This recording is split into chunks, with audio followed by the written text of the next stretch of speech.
Hey, this is Will. So in this video, I'm going to tell you some of the biggest digital product mistakes out there. This is a really important video because this can either make or break your business, and I see a lot of people making these mistakes, including me. I have made them in the past, so it's going to be very useful video. By the way, every single week I give out one of my courses completely for free, so just press thumbs up on this video and leave a comment down below to enter the competition.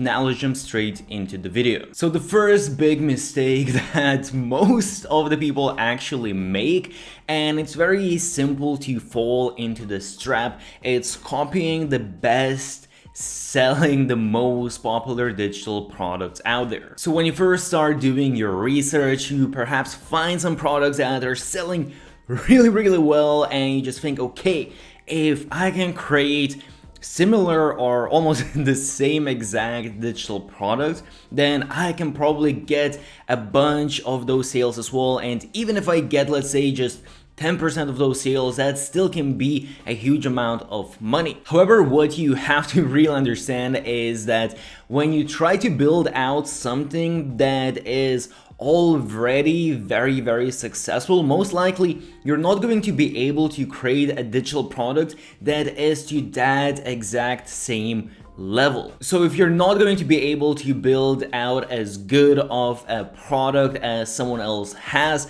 most likely people are not going to really buy yours, because why would someone buy a little bit less of a quality product if they can buy the better one? I'm not saying you're not going to get any sales whatsoever. You can still manage to get some sales, but it's definitely going to be a lot harder. And also what you have to keep in mind as well, that these people, they have already built out authority, and that is probably part of why they are really successful. So even if you have the same quality digital product, it's not going to be as easy for you because you don't have that authority. Another thing to keep in mind is that, let's say you find a product that you know has a lot of sales, and they have had a lot of sales for a long time.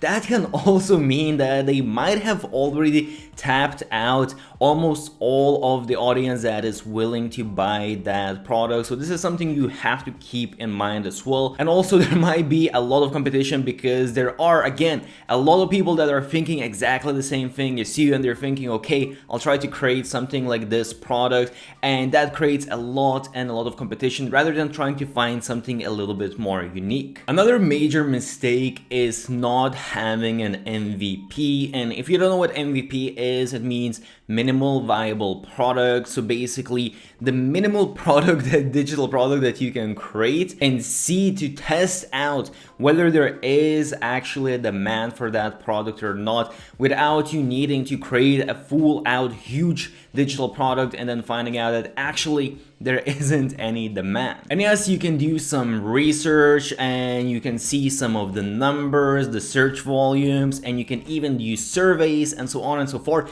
However, the real test is whether people are going to purchase the product or not. A lot of people might tell you that yes, they are interested in your digital product and they are going to purchase it, but when the time comes, a lot of those people are not actually going to make the purchase. So a very simple and quick solution to kind of test out the demand is to do something like create a waiting list. So create a landing page and where you're selling your digital product, and just say that it's coming out soon and people can sign up. However, as I already mentioned, that doesn't necessarily mean that all of those people are actually going to purchase that product just because they sign up for your list. However, that is a very cheap and quick way to get a little bit of indication whether there is actual demand. But what you can also do that's very simple with digital products especially is you can create a smaller version of what you are planning to create and test out whether people are actually interested in the smaller version, and if they are, then you can move on and create the whole big digital product. And if they are not, then you saved up a lot of time that you would have wasted on creating a full out digital product and then figured out that, okay, no one is actually interested in buying it. The next point is, I think, pretty common, but a lot of people still make this mistake, and I can't preach enough to everyone not to do this. It's not niching down. So honestly, if you're trying to please everyone and create a digital product that can pretty much apply for everyone, no one is really going to be quite interested in it, or well, if they are going to be, you are honestly very, very lucky, and that is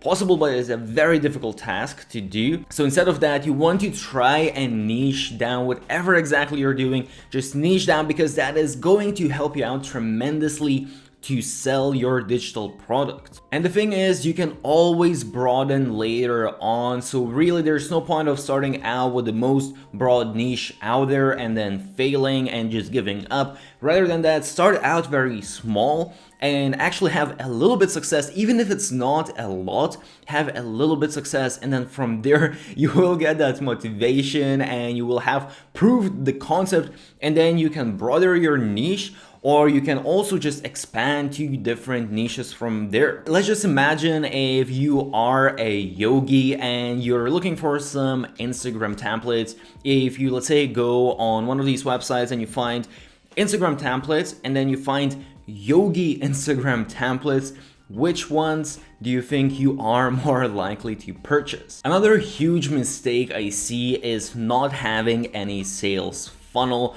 So vast majority of the people that are going to come to your store, they're not going to purchase. An average conversion rate, I think, is around 2%, meaning that 98% of people are going to leave your store without converting, and you're just losing out on all of those people that you put in probably a lot of time and effort driving them to your store, and then you're just letting them go without taking any action. So you want to create a sales funnel that is going to allow you to retarget to those customers, to all of those lost sales. And many people actually only take purchase months later after they have visited your website, because they need to perhaps consume a certain amount of content coming from you until they actually make up their mind, or sometimes it's just not good timing for them to make the purchase, and later on they might do it. So this is really important. Honestly, this can change a failed business to a successful business, because let's say if you are paying for traffic and you're getting 2% conversion rate, that might not be enough for you to cover your return on investment. However, if you have a sales funnel, you might increase those conversions over the months, because you're getting more and more sales from that same traffic that you already paid for. It might actually increase your total conversion rate over time to perhaps double of that, and then it actually can make it a sustainable business instead of a failed one. And the cool part about this is that it does require a little bit of work to set up all of these sales funnels. However, once that is done, all of it is automatic, so really there's no reason why you shouldn't do it. Another mistake that's kind of related to the point that I just mentioned is not having an email list. So obviously email list is under the sales funnel. However, even if you don't have time to create a sales funnel, because you know when you just start out you have a ton of different things that you need to do, at least create an email list. Create a simple lead magnet and just sign up for email marketing software where you can start basically collecting all of the leads and making your list. And even if you don't have the time to create a whole sales funnel and retarget those people, at least you're not losing out of all of those people that left your store without making a purchase. You have them on a list now, and later on, whenever you have time, you will be able to again retarget them for pretty much completely free. I will leave some recommendations of email softwares that don't cost anything. You can start out completely for free, so check all of the links down below in the description. Another huge mistake is not having a marketing plan. A lot of people just focus a lot on finding a good niche and a good product, and they just skip the marketing, and then later on they figure out that they are stuck because they don't know how to drive traffic and how to get sales. have a marketing plan before anything else. Check out the video I have made of how to find a digital product niche. I talk quite a bit there about this. I always emphasize that you need to figure out your marketing first, and then that is going to determine your niche, your product, so on and so forth. And it can really be anything, whether you're going to do search engine optimization, whether you're going to do paid social, whether you're going to use affiliates, whatever it is, just decide what methods are you actually going to use, and also think about which platforms are going to work for your niche. So if you know that, for example, you're really good at Pinterest or you're really good at Instagram, are those things actually going to work for the niches that you are considering? Another big mistake that not everyone really thinks about is not outsourcing. So honestly, creating digital products is quite a lot of work. It's usually really good to create passive income, but at first you do need to put in quite a bit of work. So I do advise to outsource and start hiring someone to help you out right away. And just keep in mind that you don't actually need to hire someone full time, because a lot of people are afraid of that. You can just hire people part-time, or you can even hire people to help you out with certain projects. What you really want to do is you want to concentrate on research and want to concentrate on concepts, and then leave out all of the other hard work for someone else, because that other hard work usually consumes most of the time, and that can easily be done for most of the digital products, can easily be done by other people. At the end of the day, I would say that the most important thing for you is to focus on marketing and sales, because honestly, that's where I always see people fail. So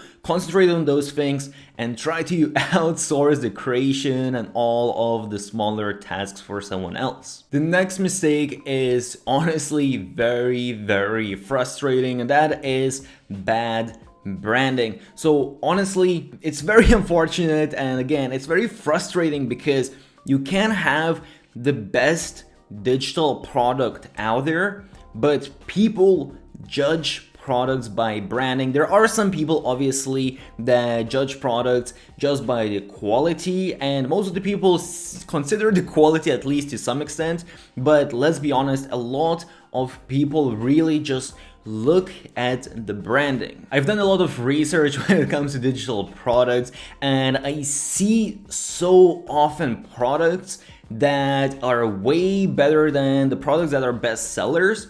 However, they don't have good branding and they don't get as many sales, and it's really a pity, because sometimes you see rubbish products that have great branding and a lot of people are buying them just because there is this perception that it's a good product. So I'm not saying just concentrate on branding, because you do want to have customers happy to come back and buy more from you. So really have both, but the important thing here is don't forget to have good branding. Invest a lot of time and money into your branding. So hope you found this video useful, and hopefully it's going to help you out to prevent you from making these mistakes. If you found this video useful, make sure to press thumbs up, subscribe to my YouTube channel, put on those notifications so you see next time I upload a useful video like this. Stay awesome, and I'll see you soon.